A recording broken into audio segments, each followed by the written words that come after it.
Davis, that was unreal. How did this team just come back from a 19-point deficit in the fourth quarter?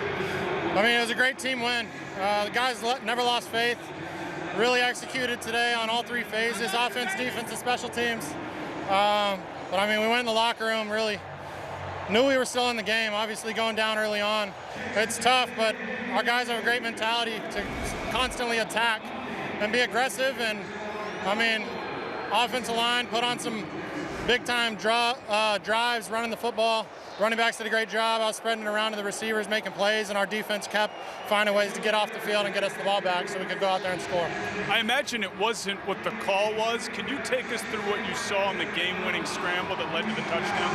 Yeah, I mean, we only had so many calls up this week down in the red zone, and we were kind of running through them as the game went on. So that was one of the repeat calls. They played a good defense, ended up getting zoned to it. And I mean, their edge rush did a good job of pressing the pocket all day, but they pressed it and left open a scramble lane. Woody Marks released out that same direction, ended up picking up a big-time block, and I found a way to get in the end zone. For you, 34 months since your last start. You talked about it this week. Similar situation a couple years ago. The team decided to go with Case. What are the emotions like for you, knowing you don't know how many opportunities you're going to get at this? It's awesome. Extremely grateful for the opportunity. I kind of joke around about it all the time, but I just say I'm out here doing my job. Never know when I'm going to get my name called to go in. Unfortunately, with CJ getting banged up last week, hopefully he's recovering well and should be back soon. But extremely grateful for the opportunity and the team trusting in me to go out there and win the game. And I mean, it's exciting and it's great that we got the dub. Well, Davis, you did your job extremely well. Go enjoy this one, man. Thank you.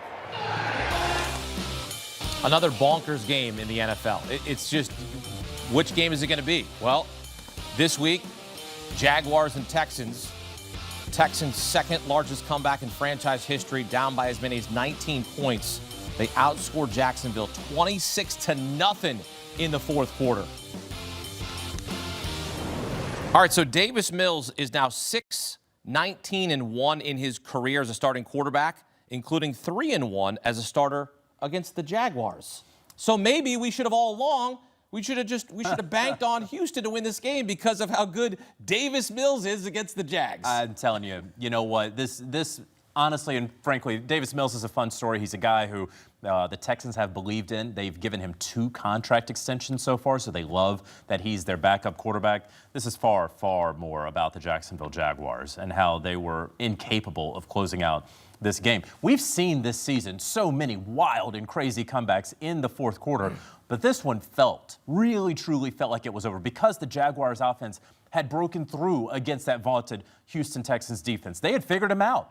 And then you start seeing these 3 and outs. You say, all right, well, Trevor Lawrence, he'll at least extend these drives a little bit, and he doesn't. And every single time, really, outside of that one Chargers playoff game, which was, of course, the Chargers more than it was the Jaguars, that we've wanted Trevor Lawrence to kind of make that play, to extend that play, to really help out the Jags. We have not truly seen it. Very, very bad loss for Jacksonville. Jacksonville was 4 for 11 on third down. I mean, this is inexcusable when you allow a team to score 26 points in the fourth quarter. I mean, if you're a defense, B-Mac, I mean, you are despondent.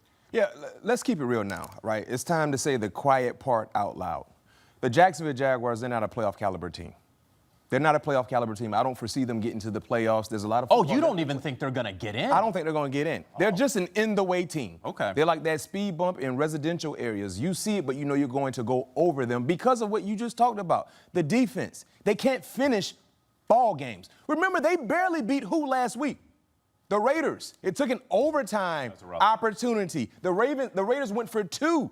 That ended up losing that ball game. They were a play away from losing to the Raiders. Exactly. When you are a playoff caliber team, Melvin, you know this. If you up 29-10 in the fourth quarter, usually there's not enough possessions for the opposing team to be able to beat you. True. But you were going 3 and out, not getting any stops, and you lost to Davis Mills.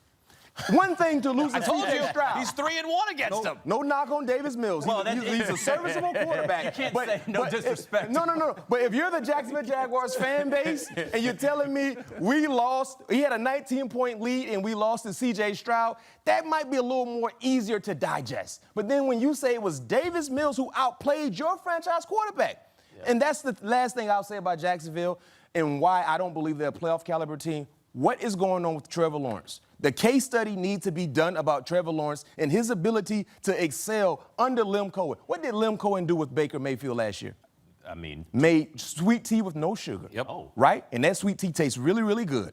Right now, that sweet tea is bitter in Jacksonville. He got outperformed by Davis Mills. That's unacceptable. Melvin, what's your takeaway from this? This is embarrassing for Jacksonville. I mean, look, BMAC just said it. They're an in-the-way team now. Yeah, I mean, to my knowledge, man, just when you think the Jaguars are about to break through, they go right back to showing you they're still the same old Jags. I mean, to be up 19 points in the fourth and lose that, I mean, we need to be focusing on the Texans. I mean, how they fought back and got back in the game, because that's just crazy. That's crazy. I mean, I'm just being honest. That's just crazy to me. It's not enough possessions, man. there's not enough possessions now.